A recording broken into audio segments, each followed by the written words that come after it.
We're going live. Wow, do it live.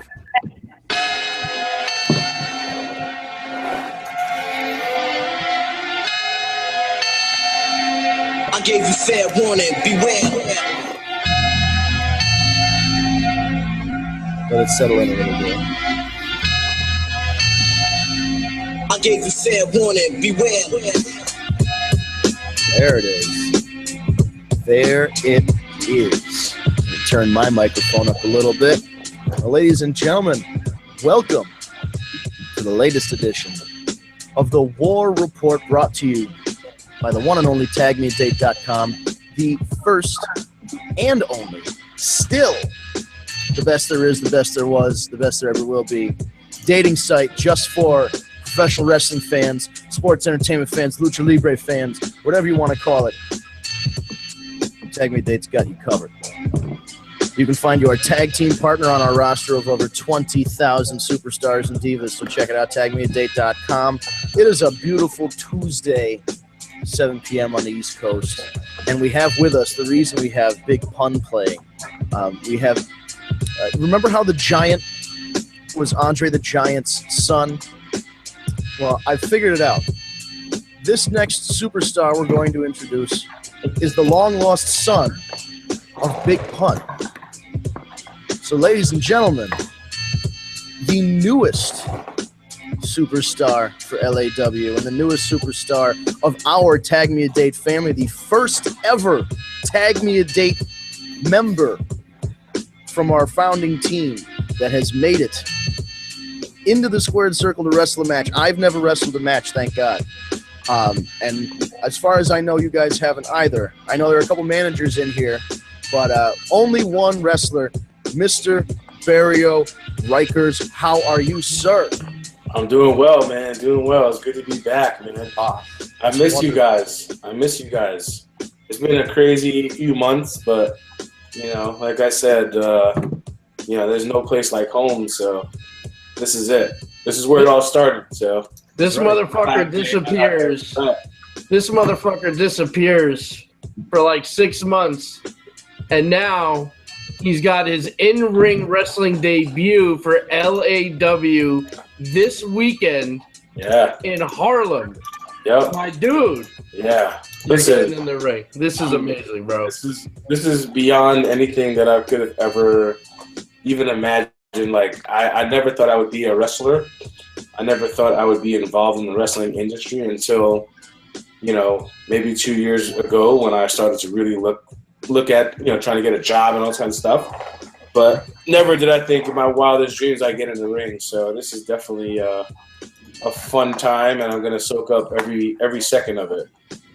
You can't see it through the screen, but I have goosebumps right now. It's wonderful because he completed the trifecta as far as I'm concerned. Yeah. In like the last year or two, correct me if I'm wrong, you dropped off. We haven't seen you in a while.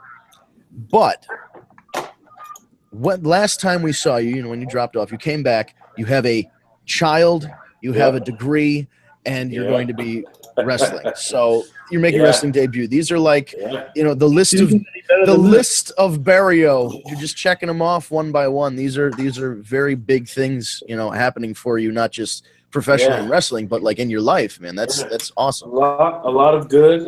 It comes with the bad, but of course, a lot of good. And I'm definitely happy that I'm getting the opportunity to live out dreams that not everybody gets to. So this is definitely something that I'm proud of. Like you said, I have my son, my first child of my own, and I'm proud of him. I also have a stepdaughter that I'm very proud of.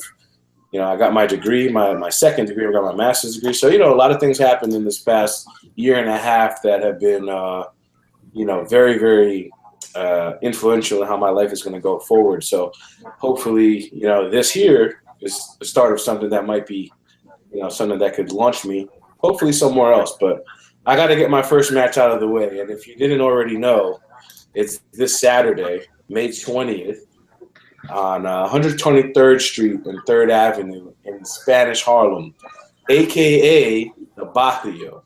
The Barrio. Okay? The Barrio. Now, you have to say it because you have to roll the R's. So I know for the Jewish people in the room, it's hard to roll R's.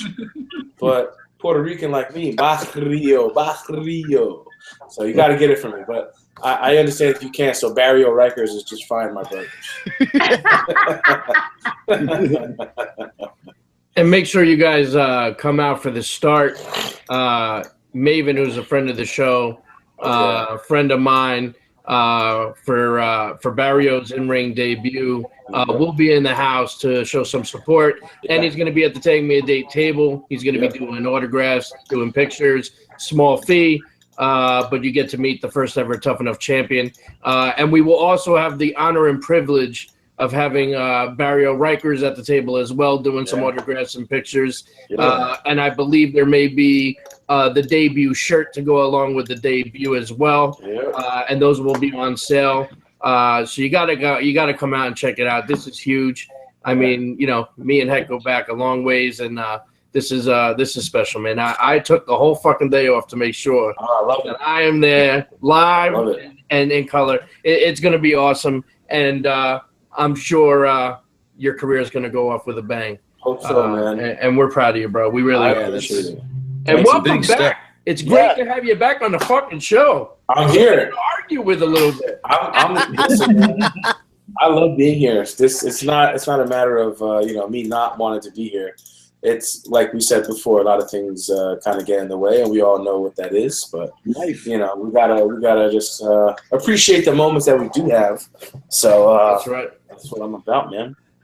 Very cool. You were telling us off air. I think you touched on it briefly the last time you dropped in, but go over, because it was a funny story and you just told it, or at least an interesting story. Maybe not out loud funny, but funny. You just told to us about 10 minutes ago how you even started doing this because you as you said, you were out. You were done with wrestling in general. So I mean, Steve, like I said before, Steve got me back into wrestling back in 2011, right before The Rock made his return. So, I owe my resurgence of wrestling in my life to him. So thank you.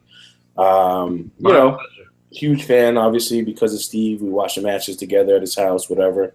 But, it's just one day after I graduated, got my degree, one of those things where I wanted to, kind of see if I could get any kind of traction in the industry, whether it be, setting up tables or, being a commentator, whatever it might be. So I saw a flyer on one of these websites about a show coming up in a couple of days, and decided to reach out, message the promoter, and just offer my help in any way. I was like, hey, listen, word for word, I think it was like, if you need anybody help set up chairs or, do anything, set up the ring, I'd be glad to kind of help you guys out. So if you can, need some help, just let me know. And he replied within an hour. His name is Frankie Flo. Frankie Flo's the promoter for Legendary Action Wrestling. Frankie Flo. Yeah, Frankie Flo's a monster. Frankie's this guy's a monster. got muscles puking out of muscles. Yeah, dude. I trained with him on Sundays, and we did some chain wrestling on Sunday, and I was just doing some reversals and some headlocks and stuff like that. And this guy I'm a big dude, and he could throw me around, like nobody else. So yeah, I give him props. But the biggest prop is, he reached out, told me, he was interested in my help, and asked me for a picture. And unassumingly, I'm like, all right, I'll send you a picture. And I guess he saw a massive man, and he said, I could use this guy in some fashion. And he goes to me, this is it. This is the funniest thing. He goes, you got a black shirt, you got black pants, you got black shoes. I'm like, yeah. And to me, all that is like, all right, that might be like somebody, like an usher or somebody. And then the thing after that goes, you got a black tie, you got black sunglasses. I'm like, yeah, I thought this shit was inside. He goes, that's wonderful. I thought this shit was inside. Yeah. Mind you, it was in February as well. So I'm like, yeah, man, I could definitely bring that. He goes, all right, cool. So we're gonna use you. So I'm like, all right, me thinking like he's gonna let me set up the ring or something. So I get to the show the next day. I have my family with me, my wife and my 2 kids, and you know, they're sitting down, and he comes up to me after I helped with the ring, and he goes, "Hey man, so we're gonna have you in the first match." I'm like, "What? What is happening right now?" I have no clue what he's talking about. And he says, "Yeah, so you're just gonna be a manager. You're gonna come out. You're gonna sweep some guy's legs out from under him at one point, and then you're gonna walk away, and then you're gonna come back. You're gonna choke somebody on the top rope, and walk away, and then eventually you just get thrown out by the ref." And I'm like, "All right, great. This sounds fucking awesome." So about 5 minutes before curtain, and he comes up to me. He's like, "Hey man, listen, we changed some plans." And I'm like, it's over before it even started. My dream is done. And he turns around for a second. He talks to somebody, and then he goes, "By the way, you're in the main event with the champion." And I'm like, "What?" So that, just kind of took a pivot right there, which was awesome. And, mind you, by the way, not to cut you off, but the champion or the man to become champion is Dan the Man. Yeah. Dan the Man. The fucking man. Yep. Fuck, our boy here is working with Team Shazam. Yep. So since February 18th, 2017, I've been a part of Team Shazam. Definitely proud of it. Definitely, it was my first shot, in the industry, and I'm taking every chance I get. So working with him since then has been awesome. Just kind of, hitting him up in a text or a phone call, just kind of chatting or whatever, and learning a little bit, soaking up the times that I have with him in the locker room. Well, now let me stop for a second. Let's go back. I want to ask you something, and we'll talk about Dan the Man and Team Shazam. So here you are, you're green as can be, right? You come in, and right away, plans change. You're now in the main event with Dan the Man and Team Shazam. How did they take it initially? Like, forget the rest of the boys, specifically Team Shazam and Dan the Man. How did they react when this all went down? How'd they treat you? Was it kind of like, what the fuck is going on? Or was it like, oh, shit, this is awesome, I'll tell you what, man, for indie guys and for guys who have been, around for so long and who have, worked so many dates and done this for years, open arms is really what I can say. They just took me in. Dan literally walked up to me as I got dressed, and I'm sitting in the back. Remember, this is literally my first day. I've never stepped foot in a wrestling ring. Let's not forget. Comes up to me, and he goes, "What's up, bro?" And I'm like, "Hey, what's up?" He goes, "Listen, you're going to be working with me. I'm going to make you a star tonight." And right then and there, I just felt instant, comfort. And, that was it. We went over, how everything was going to go, and went out there and did what we had to do. So one thing I do have to put out is that Legendary Action Wrestling has some really good commentators, and one of the guys that's kind of put me over that night was Dante Jace. I don't know if anybody has dealt with him, but great dude, really, really good at what he does. And I listened to I saw the show after. And, for him to kind of put me over as this big bodyguard guy and this and that, that kind of helped too. So anybody who watched it kind of felt what exactly I was doing. That makes a lot of sense too, though, because if you listen to guys throughout history, a lot of people will say it was Bobby Heenan or Gorilla Monsoon that put them over to the point where they became, or Jim Ross. I mean, if it wasn't for Jim Ross, there's guys that wouldn't have gotten over the way they did. Oh, of course. So commentary is huge, and the fact that guy was willing to put you over through the roof on a night where it's the first time you're stepping through those ropes. I mean, that just it says a lot. And and the fact that you're now in a position that you are with this company in such a short amount of time, sky's the limit, bro. I mean, this is going to be. Sooner than later, you're going to have guys like Mike Lombardi asking you to come work a show for NEW. Yeah, I mean, and I said it from day one when I even spoke to you about it, and I was like, listen, my goal is not necessarily to make it to the WWE. I'm 31, going on 32 years old.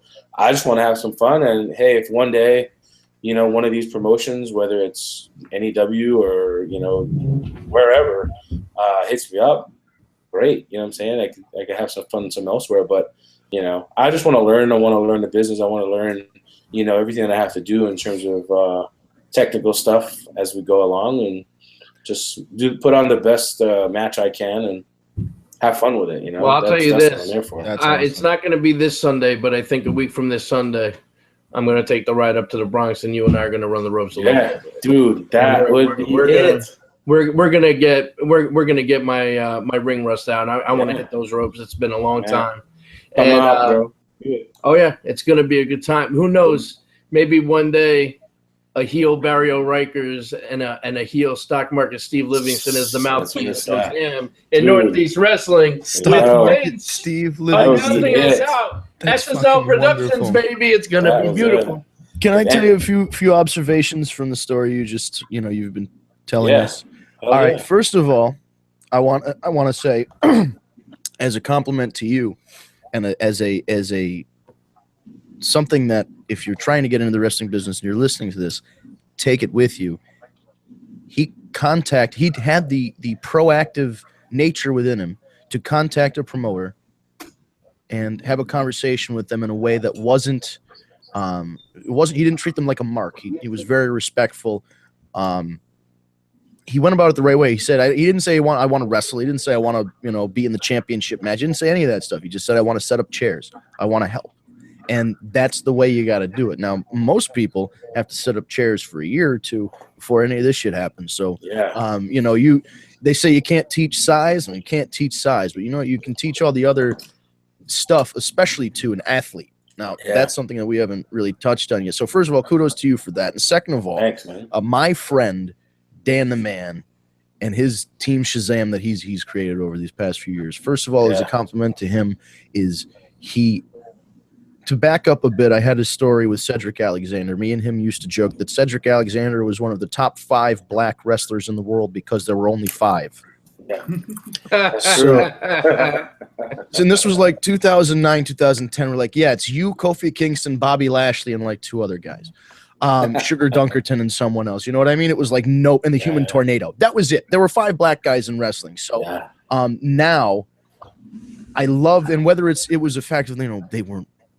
Maybe it was something where the community didn't think to pursue the career, or that they didn't have a hero in there after the Junkyard Dog or Booker T to really follow into the industry. But now it's great to see Latino and African American wrestlers breaking in like this, and Dan was really big on that. So Dan has always been very supportive of minority wrestlers, and that's a great group to be a part of, and just kudos to him for taking you in like that. Because if somebody with a bad attitude could have been, well, this guy, first of all, he's a foot taller than me, and he's like 100 pounds heavier than me. He's going to take all my heat. Yeah. He's going to look like the star, and I'm going to look like the asshole that's hiding behind him. He took it the absolute right way because he knew he is a vet. He's a pro. He's wrestled for, I think, 75 years or so.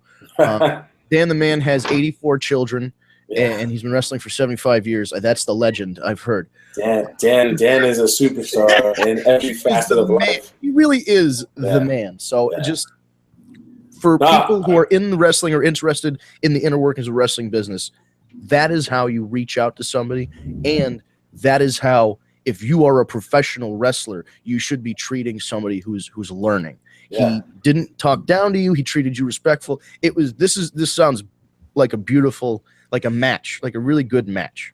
Yeah, it was definitely, like I said, it started off as, something where I had no clue what I was doing. I didn't know my purpose, but as we've gone along, storylines and the 2 different companies that we work with, we've definitely went ahead and just done a lot of good together. So it's pretty cool, man. But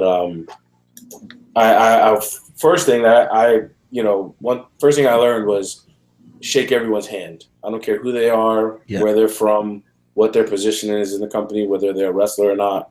Anybody who I say hello to is getting a handshake from me. And that's one thing. I want my personality, because I'm just naturally a nice guy, but I want my personality as clean as possible, and I want my character as clean as possible. So anybody who thinks of me, they're gonna say, you know what, that's a positive guy, and I like working with him. Absolutely, man. So that's my biggest thing.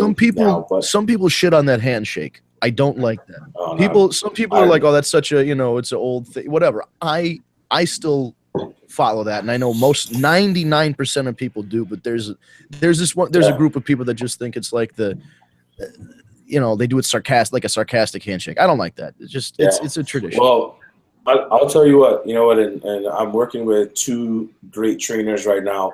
So like I mentioned briefly, I've worked now with 2 different companies, and it's Legendary Action Wrestling, which is home. And I also work for Bronx Wrestling Federation, BWF.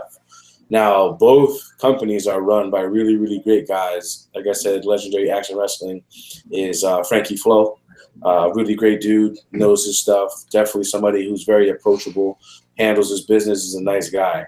But he's an older dude too, right? I mean, for me, 51, 52, that's an older cat.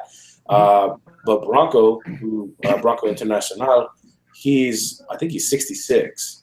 So when you talk about like old school mentality and, keeping the traditions alive, that's exactly what these guys are doing.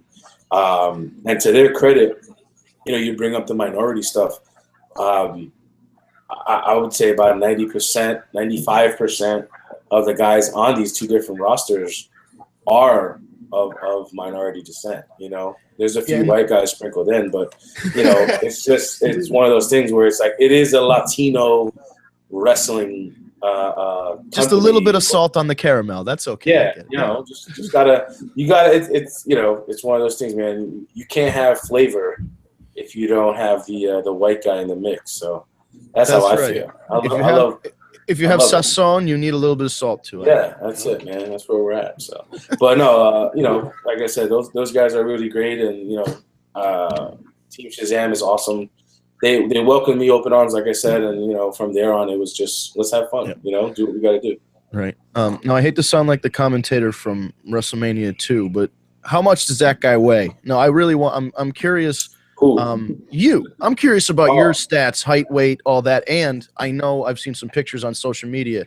It looks like you either play or have played football recently, like a team, like a league team or something. So explain. Yeah. So the big guy, has always been a football player. I played in high school, had a couple offers to play in college, but I decided to go to a school that actually didn't even have football.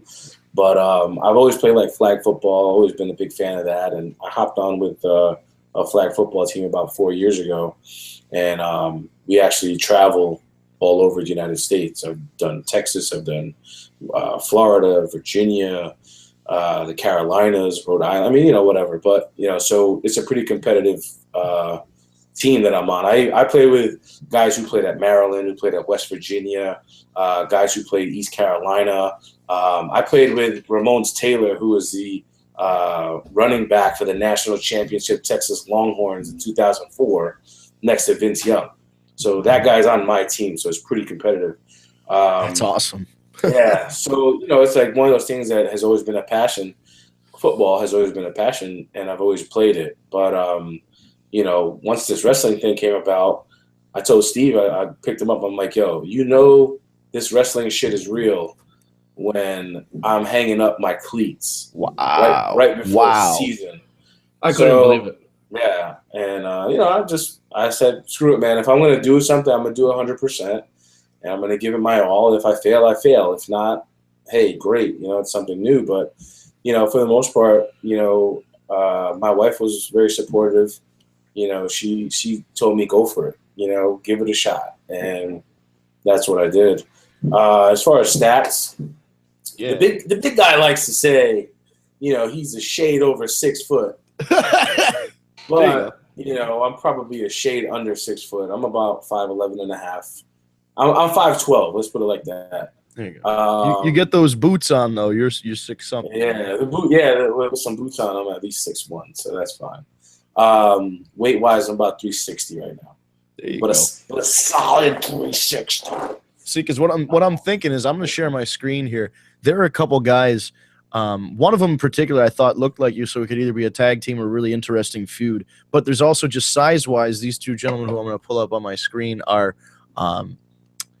they are, I want to say they're comparable in size to you, and I think, you know, something to aspire for you in a couple of years are here Brian Malonis and Ace Romero. These two guys wrestle in Massachusetts and Rhode Island, all over the place. Big boys. If you haven't seen them work, or it would be, look them up. Ace Romero, Brian Malonis. These two guys they're big boys, solid, like you said. They're you know, 300-400 pounds, but they're solid. They're not. It's not fat. You know what I mean? And they work.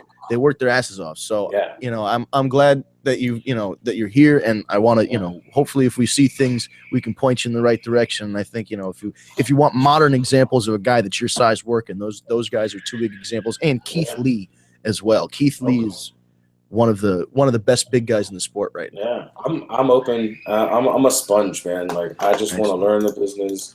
I'm looking at, you know, old video on the network, and, you know, watching as much you know, as much tape as possible, just kind of learn the moves. I mean, I'm looking at old stuff like Kurt Hennig or Mr. Perfect, you know, guys like that who can work the crowd, who also are just super technical, just trying to pick up things, even from guys like Flair. You know, I even reached out to Mr. Funkadactyl himself, Tyrus, who awesome. I built a relationship with through Tag Me a Date and an NEW show. And he and I were just kind of going back and forth on a few things that, you know, just giving me some wisdom. He's a really good guy. Yeah, awesome dude. So Tyrus Smash, at Tyrus Smash, if you're listening, you know, definitely appreciate the words. But you know, so it's like, you know, I'm doing whatever I can to kind of learn. So guys like that, if I ever get a chance to, you know, share a locker room, I'm picking brains. That's all I do, man. That's literally my MO when I'm in the locker room, is just picking brains, trying to learn and soak up as much as I can. That's awesome, man. That's real awesome. Now, can you describe for us, because obviously we won't get into it now. We know your government name, but Barrio Rikers. Yeah. There are a couple, you know, Barrio Riker. Yeah. Barrio. You know, Barrios. So we have a very distinct name here, and I think I understand the meaning of it. But can you explain to us a little bit about the character of Barrio Riker? Riker is the character of your essence here. Yeah. So first of all, it's a funny story how I even came up with the name. On that first day, that February 18th, that first show that I was heading to with my wife, she looks over at me and she goes, "What is going to be your name? Because you don't have a cool name." And I'm like, you know what? Hector Rodriguez really isn't that cool. And it doesn't like spark this like intense emotion of hatred. So I sat there for about 3 seconds and I'm like, I'm driving to 123rd Street and 3rd Avenue. The matches are in the Barrio. There you go. And where the hell is the last place you would ever want to be? And it's Rikers Island. So yeah, I just looked at her and I was like, all right, here it is. And she's like, what is it? I said, Barrio Rikers. And she's like, she looks at me for a second with that like dumbfounded face, that like kind of like, I don't know if this is real. I don't know if I should laugh at you. Oh, but she ended up being like, okay, that's good. That's cool. So that was how it came about. And, you know, basically in terms of just the character itself, as of right now, like we mentioned, I'm a part of Team Shazam.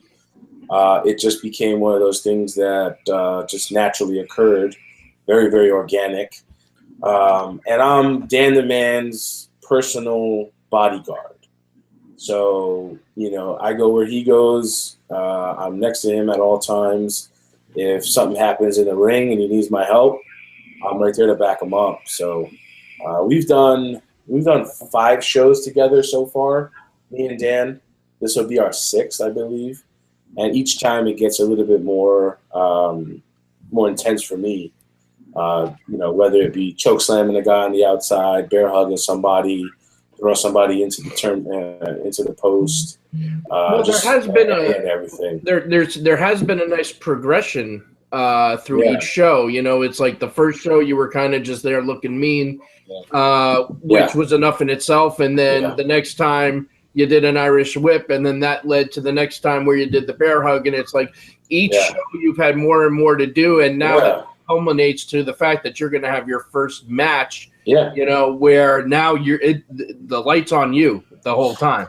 Yeah, and, you know, literally, like, tomorrow or in 2 days, on Thursday, will literally be 4 months that I'm, you know, involved in wrestling, right? So, you know, I'm green as goose shit, as they say. So it ain't, you know, I'm not this, like, professional. I'm not this anything major whatsoever. But, yeah, there's a bit of a progression that's happening, which is really cool because it gives me a little bit more confidence in what I'm doing at my training.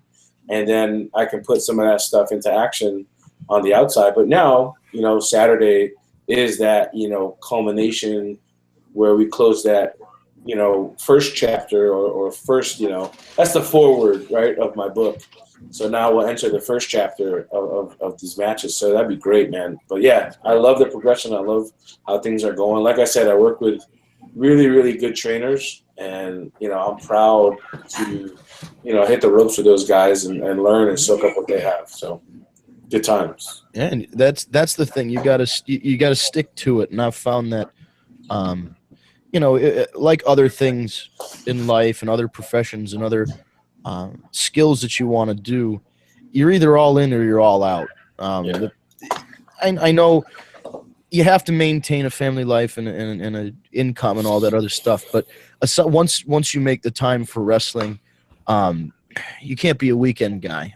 No, you know what I mean? If you're a weekend guy, you're a weekend guy for life. You know, if you're in it, you're in it to train and learn and improve. And move up. So I'm glad that you seem to be taking the right steps, man. Yeah, man. You know, I'm not doing 5:30 a.m. sessions on my own and running and doing all this stuff for nothing. You know, I want to do well.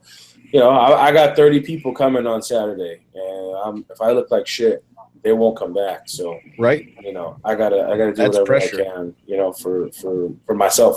Listen, is your family coming? You have to. Oh yeah, family be there, friends. You know, co-workers. You need to make it very clear to all the family and friends that are coming out. You got to boo the shit out of me. Their way of supporting you is by making sure that they boo you out of that fucking building and get you over as that heel, because you don't want everyone cheering for you, because that's going to kill the whole thing. So you should go over and slap one of your friends. Yeah, I was talking to one of my training partners on Sunday, and he goes to me. He's an older cat. He goes, "Kid, I talk to you. You're like a big teddy bear, bro." And I'm like, "Yo, I'm a nice guy. Like, I don't really even talk." And he goes, "Shit, but you look like a mean dude." And that's, you know, about 99% of wrestling is your look. So, absolutely. You know, the rest you can teach. You can't teach big, like you said. And if you know, look mean, you pretty much got what you need going. Now it's up to you to put the rest in. But yeah, I mean, I'm a bad guy. So yes, boo the hell out of me. Anybody who's there, boo me. I hate you. Matter of fact, let's start now. I hate you. I don't even want you to come. But if you come, I'm going to make you feel like you shouldn't have. So that's bottom line. All right. So who's your opponent? My opponent is this scrub bum. His name is El Chahro Jr. El Chahro Boricua Jr. His name is Raphael G. He's one of these dudes that I can't stand. I don't even like looking at him. He, you know, wanted to be this legacy of his dad and fulfill some dream that he had, you know. And he wants to step in the ring with me because I just, you know, took care of his radio host partner. I don't even know her name, Karma. She's really crap. That's what her name should be. But Raphael G, El Chahro Boricua Jr., if you're listening, you're out there, brother, on Saturday, no more legacy. I'm tearing you down. I'm breaking you down. I'm putting you to sleep because you're an old fart who needs to be put in the ground, man. That's him. That's who I'm going against. I have no worries about Saturday. This guy's gonna get his ass handed to him. You know what you're gonna do? You're gonna end one legacy to start your own. Start another, man. My That's son's gonna be in the audience. Oh, there My you go. son's gonna be in the audience, and I don't care if he's 1 year old. He'll get to see he'll get to see Papa. Go ahead and put on some boots and fuck around. There you go. What's your finish? So it's a pretty simple one, and I learned this from listening to a Paul Heyman podcast. I think it was with Jericho, but he kind of said nobody ever does this, and I think it would be the most gruesome way to finish a match. But it's just a skull crush, Oh, just a skull crush. I squeeze it until I see foam come out of their mouth. So that's how I end matches. So that'll be fun. I can't wait to lock that in, and I call that the lock in because, like I said, I'm Barrio Rikers. So when you step in the ring with Barrio, you're gonna feel like you're in Rikers Island because I'm gonna lock your ass up. Can I make a suggestion? That's where we're at. What's up? I have a suggestion. What's that? You got him in the skull crush. I got him in a skull crush. What do you need me to do? You're squashing his face like a zit. And right before he's about to pop, you almost choke slam him. But while you still have him in the skull crush. So you pick him up from the head and you slam him. Yeah. And then you cover him. I just think that would make it would definitely be more impactful. Not to say that the skull crush will look great because your facial reaction will make it look and feel that much better. But I think if you get the slam in at the end, it's almost like when DiBiase Jr. Came back and started doing the $1 Million Dream, but then he added the slam at the end. Yeah. I think he should save that for, because that sounds like you said, it sounds more impactful than his regular skull crush, but at the same time, it does take more energy to pull off. Maybe that's the move when everything else fails. You bust that out like a super move. If you got a super hard head and I can't squish it, like a Samoan. Yeah. Right. Yeah. You can pick it up and slam. Yeah, there's a lot of places you can go with a head squeeze because you could do a body scissors. You could put a choke on him. You could do while you're locking in that claw. You could have the other hand work another hold. There's a lot of stuff you can do. Yeah. I agree. So we'll see. Maybe I'll bust that out on Saturday, or any of the other shows that. If you bust that out on Saturday, make sure that when you're celebrating at the end, you find me and give me the point, and I'll know exactly what that means, my man. I got you, man.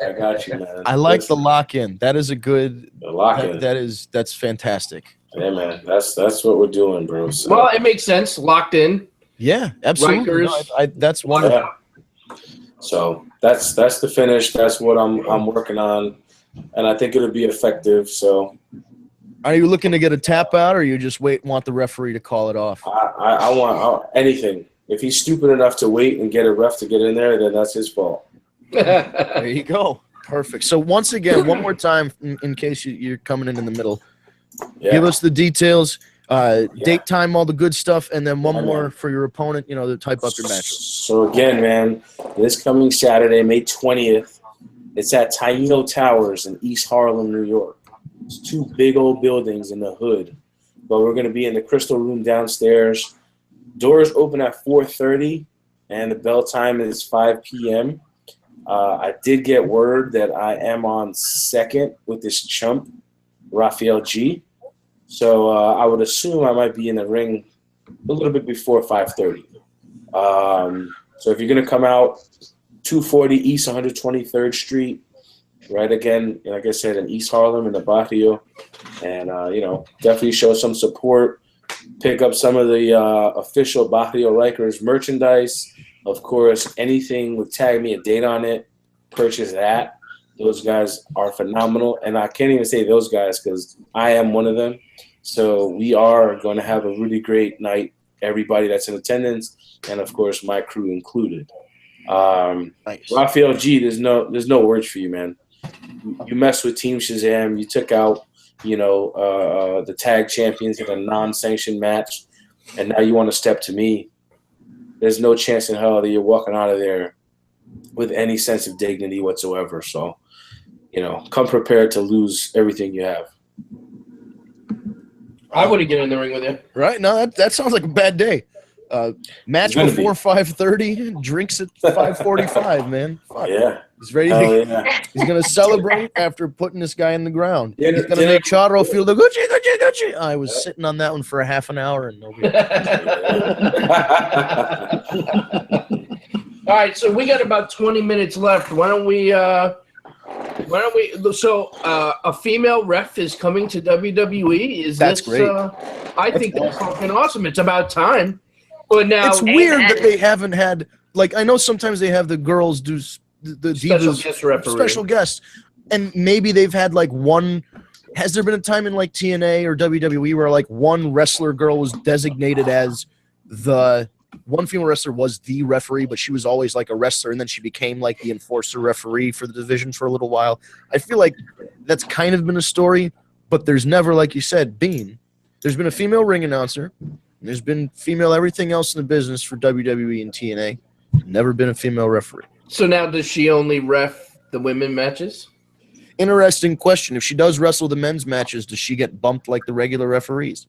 That's what I was gonna ask. Go around like Dave Hebner. Yeah, does she get ragdolled like Dave Hebner? Yeah. So there's going to be a lot of questions. I mean, I could see her debuting at the women's tournament. Yeah, that would actually be really neat if she debuted there. But also, yeah, I think it would be fair if they could figure out a way. I'd hate to see her in the ring reffing a Brock Lesnar match, only because you know that Vince is sick enough to just go, give her an F5. He'll do it. Take her to Suplex City. Yeah, Brock Lesnar only follows orders. He has one speed, so you set him on a path, and he's going to suplex the pigtails off her. Jesus Christ.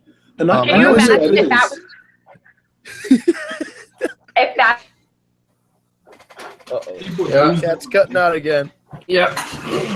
But that And is I know who that is too. She's big on the indie ranks nowadays. huh. She's coming up. That's great. And I haven't seen in my wrestling, my time in wrestling, I've actually never been a part of a show with a female referee. So that's great to see. I know it's rare across the United States. I think it's probably less rare in Japan. I know women just broke into the MMA refereeing only a few years ago as well. And that's interesting because it is both genders.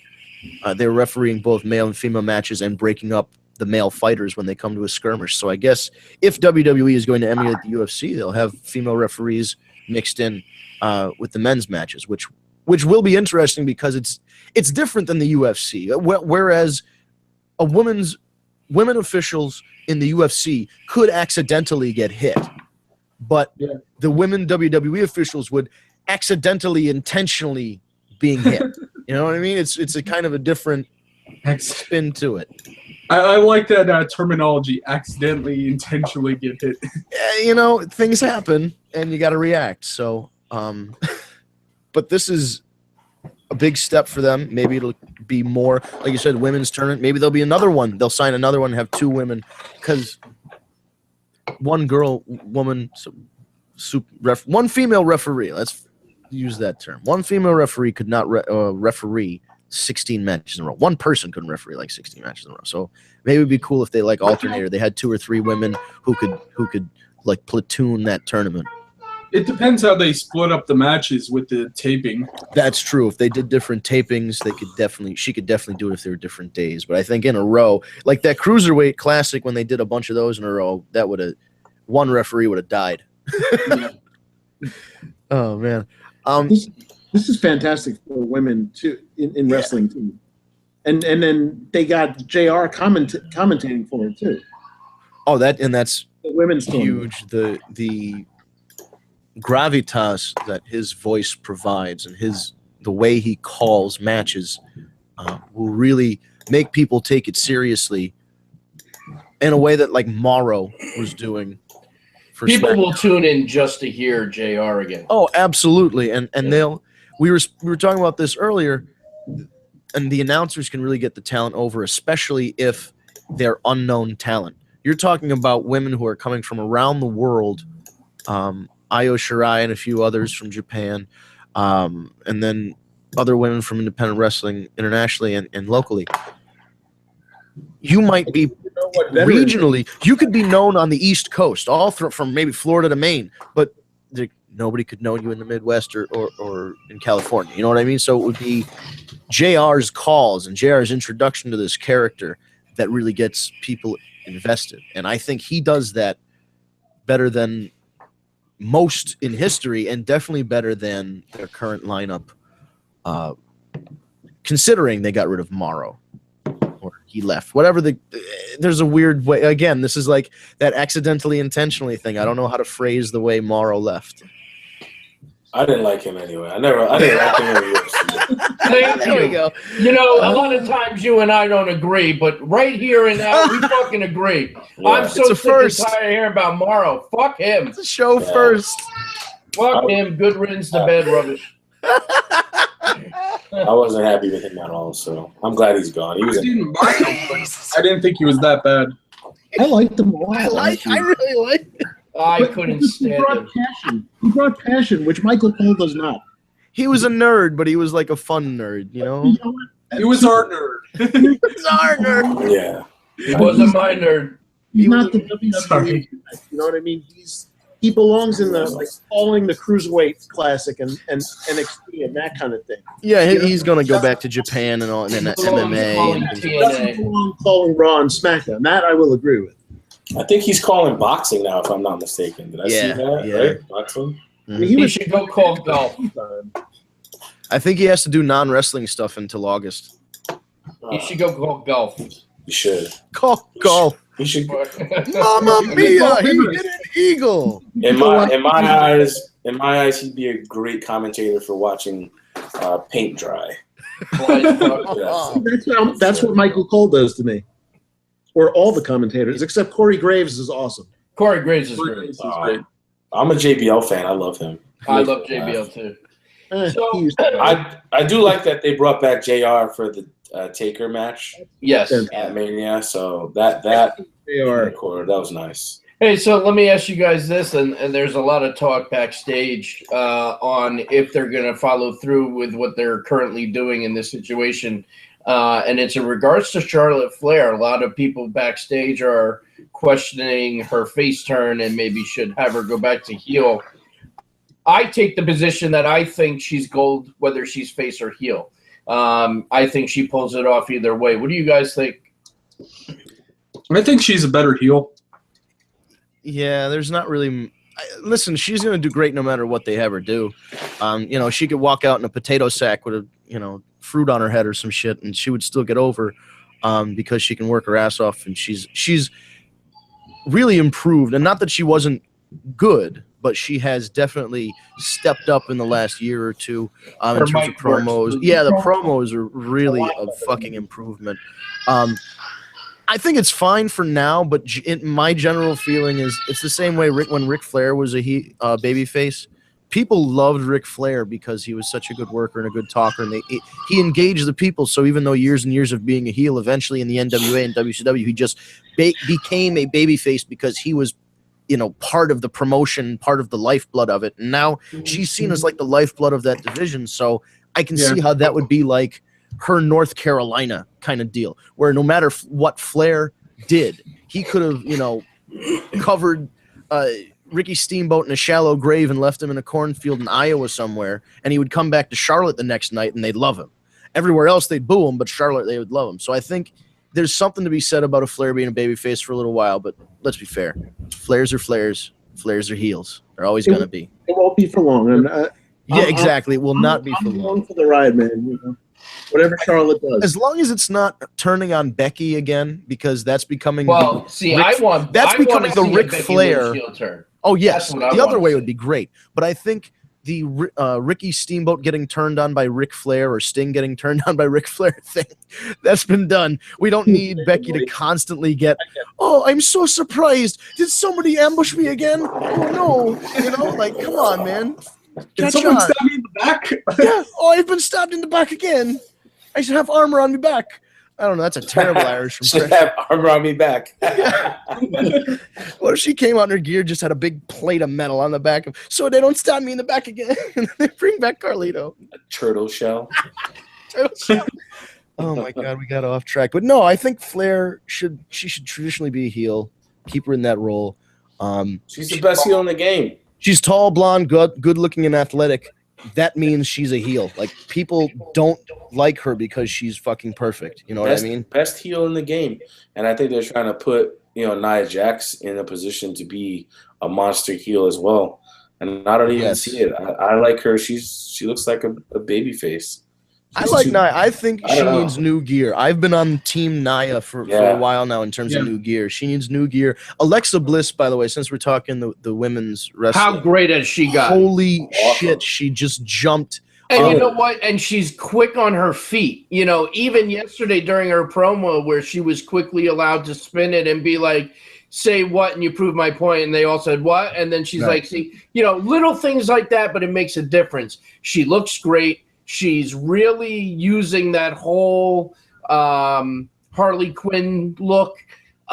She's a home run. I think she's great. Even the way she holds the strap where she does that thing behind her neck, it's like something that nobody else does. It's just different. And then she does it with everything. She did it with the kendo stick the other night. That was on Instagram. The only thing I don't like is the whole goddess thing. I could do without that. What is it?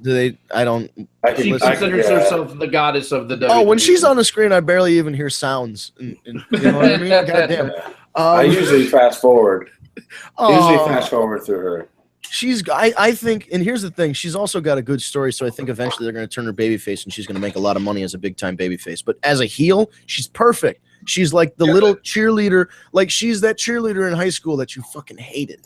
You know what I mean? Like, you're like, she's, you know what I mean? Like, you loved her, but you hated her, and it's like, ugh.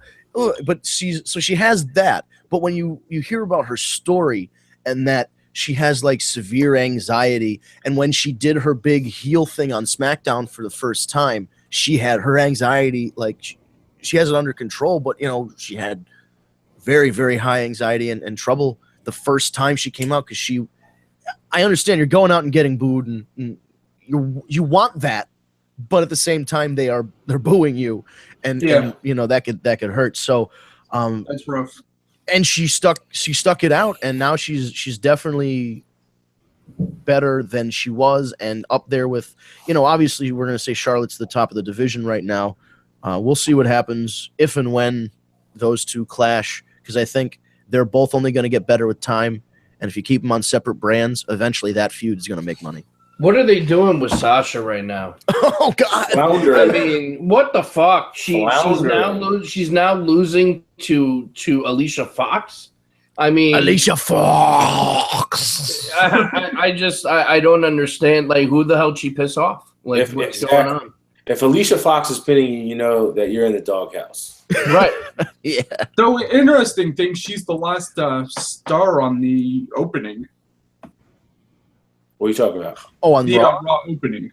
They show her and she's the who? Alicia Fox? No, Banks. Oh, I don't understand what that means though. Like she's the promo, the entrance promo, the entrance opening. How they do a montage. So she's the last thing you see. I mean, I could see that as being saving the best for last, because it's awesome. Right. Yeah. That's what it seems like. So it seems almost contradictory. Like, oh, I see what you're saying. Yeah, it's and I just unless she's got. Listen, we talked about this before. Maybe it just came to be, and they gave her the Dolph Ziggler stigma. Where they are just afraid that she's injury prone, and I mean. It's possible. We heard that was potentially, a possibility. And, I mean, now you have her mid-card, and you have her in no feud, and in a semi-feud with now Alicia Fox. They need another belt for the women's. Bailey. What do you mean another belt? Like an intercontinental thing? Yeah, they need something, because you can't have 20 girls fighting for one belt. That means that there's 5 other matches that happen into 2 shows that mean nothing. Oh, I agree. That's the only thing I could think of. Maybe you have a women's. You have a 6-woman tag match every week on one of those shows. It's so boring. They could have a 6-woman tag team title. They should. That's what they should have done with the New Day and the Shield and all those guys and the Wyatts when they all had it. I thought they were gonna make 6-man belts, man. That would have been fucking dope, dude. But then, of course, you know what they like to do is break up these factions when they're white hot, which is silly, and then you know, kind of make them all get their own singles run. But who knows? Or if they're the Wyatts, you just break them up every 2 months. Yeah.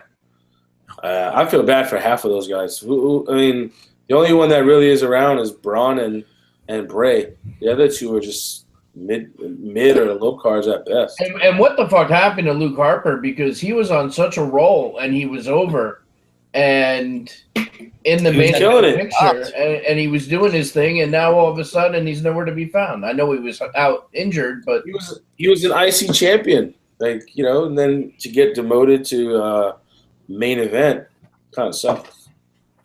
Oh, definitely, man, because it was so close if you think about it. And I know maybe he wasn't ever actually going to be considered for this, but he was so close to being in the main event of WrestleMania. A fucking title match, and then he just wasn't. And then after that, he was gone. Yeah. Yeah, man. Was he in the pre-show Battle Royal? Was that what he did? Yeah, the big, Andre the Giant. Yeah. Yeah. I think he got put out by like someone super small. Like a Kofi Kingston type guy. Jesus. So since we have a new voice with us today in Barrio Rikers, yes, sir, and Steve already has his opinion of this person, I'm going to ask this really loaded question. Are you ready to see Jinder Mahal win the WWE title on Sunday? Yeah, that roided up motherfucker came back like... I'm telling you, what was he? He was out for what, like 18 months, 2 years, or something like that from WWE. For a while, and just comes back looking like fucking the exact mold of what they use for the Batman costume. Like, I was just like, what the fuck? I'll tell you what though, like, I don't mind watching him wrestle. He actually is pretty decent, and it's always a good match because he's a very, very good heel, and I love the way he interacts with the crowd. Like, now when I watch wrestling and, you know, when I learn, you know, a lot of the shit that I do on whenever I'm training, working the crowd is probably the most important thing that a heel can do, right? You can't have a great match without a great heel. And that's words of wisdom from Frankie Flo. So I watch him and I'm like, dude, like you got it. Like, you're doing really, really good things. But for him to hold a belt, I don't know. I know, you know, the insider stuff in terms of WWE just signing on with an Indian network or something like that. So they're trying to push that with the Singh brothers and that blah, blah, blah. But I don't really see him as someone who could have a quality run, you know? If it's somebody who's just going to hold it for a month until the next pay-per-view, then great. But, you know, do you think that's a final thing, or do you think that it's a right now thing? Meaning, do you think that Jinder, in the shape he's in now, if he continues in a year or two, do you think he would be ready? I mean, you give anybody 2 years of solid time, and they'll progress, you know. But I don't personally think it'll be a good run, either way. I'll be interested to see if they pull the trigger this Sunday, or if they do something where, like, the Singh brothers interfere. And this is something I've seen online as, like, speculation. The Singh brothers will interfere, so Randy Orton wants a cage match the next time to make sure nobody interferes. And then, of course, somebody interferes in the cage match. And see, what's like Randy's whole run right now? What does it even mean? Nothing. Yeah, it's been so dull. That House of Horrors was so stupid. Yeah, that was not a good look. It really took him down levels, you know? And like, for him to have this run right now and it be so stale kind of puts a damper on the fact that he's 11 or 12 or 13-time champion. Yeah, so what has this done for him? I think they just put the belt on him just because they wanted to move Bray, and just it made no sense, you know. It made zero sense. And Is Randy? And this is another thing: is Randy Orton a placeholder for Jinder Mahal? Is that what they're gonna do? Like, how, what the fuck? But it'll be fun to see. Tell you that. Yeah, Thought makes me nauseous. SmackDown is trying interesting things. It's kind of the experimental brand, and they're doing. I like what they're doing. It's a different feel when you watch Raw and SmackDown. At least the past few years, it was kind of like there was, you watched one show and there was red lighting, and one show and there was blue lighting, and they were very similar shows. And now it really does feel like a red brand and a blue brand again, because they're adhering to this brand split. I'll tell you what. I watch more SmackDown now simply because Charlotte is on the blue brand. And AJ. And now Shinsuke. Yeah. I'm excited for that match. I hope. I know Dolph can go. I know Shinsuke can go. I just hope he's gonna make Shinsuke look so good. That's gonna be the match of the night. That'll be the steal. Yeah, that's gonna steal 100%. The show. Yeah. By the way, my match on Saturday is gonna steal the show as well. So I hope you guys do come enjoy it. Yes, sir. Absolutely. I gotta run, man.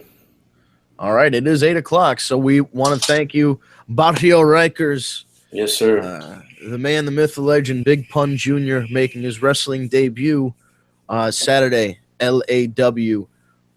Hit him with it again. Legendary Action Wrestling. Don't miss out. You definitely want to be there again. This Saturday, May 20th. Doors open at 4:30. Bell time 5:00. The best part of the night is probably going to be my match. I go on second. So, we're going to have to bring some heat. But, yeah, man, again, like I said, 5:00, be there. Come check out the merch table. Come check out Tag Me a Date. Come hang out with us. Come meet Maven, big dog, first ever Tough Enough winner. He's going to be there. Have a lot of fun. Taino Towers, 123rd Street, right in East Harlem. So definitely come out and enjoy it. It's going to be a great time. Come meet Frankie Flo. Come meet Bronco Internacional. Come meet all your favorite stars as well. Man, we're going to have a great freaking time. Sweet. All right. So I guess we'll wrap it up because it is 8:00. So I want to thank you guys for joining us on the latest edition of the War Report podcast, brought to you by tagmeadate.com, the first and only dating site specifically for wrestling fans. Find your tag team partner. Grab yourself a triple threat match. Or hell, do what you want. You're an adult. Have a Royal Rumble. Find your match amongst our roster of over 20,000 superstars and divas. Grab that intergender title, buddy. I believe in you. But if you want to listen to more War Report, go to youtube.com, type in Tag Me a Date, all one word, Tag Me a Date, no spaces, and you will find our Tag Me a Date channel. Please like and subscribe. We go live every Tuesday evening, 7 p.m. on the Eastern Dial, so make aware of that. And as I said, our archive of shows is at youtube.com. Search Tag Me a Date. We will be live next Tuesday, 7 p.m. Hopefully, Barrio will be back, and hopefully he will have a W under his belt, and we will be celebrating an undefeated streak, so to speak. Yeah. Otherwise, in the meantime, please go see LAW this weekend. Northeast Wrestling has some shows coming up. Next Friday, we have Cody Rhodes versus Adam Cole, baby. The Bullet Club collides. Huge. Former member of the Bullet Club, spoiler alert, Adam Cole, who was ejected this weekend, faces current Bullet Club member Kenny Omega. Right. That'll be a good match. Yeah. So he's going to face Cody for the Northeast Wrestling Championship in New York, in Newburgh, next Friday night. So I'll be there. Check out LAW this Saturday. Check out tagmeadate.com because you can grab yourself a date and go to one of these wonderful shows. Hey, you know what? Here's the deal. If you go on Tag Me a Date and you find yourself a date, I don't care, gay, straight, bi, if you wear furry costumes, if you find yourself a date on tagmeadate.com and you go to an LAW show or a Northeast Wrestling show, I will cover the price of your tickets. Nice. I will offer that to the first 3 couples that do that. Nice. I will pay for your tickets. All you got to do is show me that you met on Tag Me a Date and show me that you bought these tickets. Obviously, if you just, fake it, I'm not going to give you money. That's dumb. But I will offer that up as in exchange for finding a match and going out, because it's about being social. Don't stay on the computer all day. Find something to do. Go to tagmeadate.com, find a date, and do some fun stuff. But we'll see you next week, 7 p.m. right here on YouTube. Look for Tag Me a Date. And Steve, anything else you want to say before we head out? Yes, real quick. European postal codes, if you're listening, I know there was an issue, has been fixed. There are all European postal codes. Everyone in the UK, you can use your postal codes, find people in your locations, and find yourselves a date. Other than that, apps are in the works. They're coming. We've already seen some screenshots. It's looking great. So stay tuned for updates, and we'll see you next week. All right.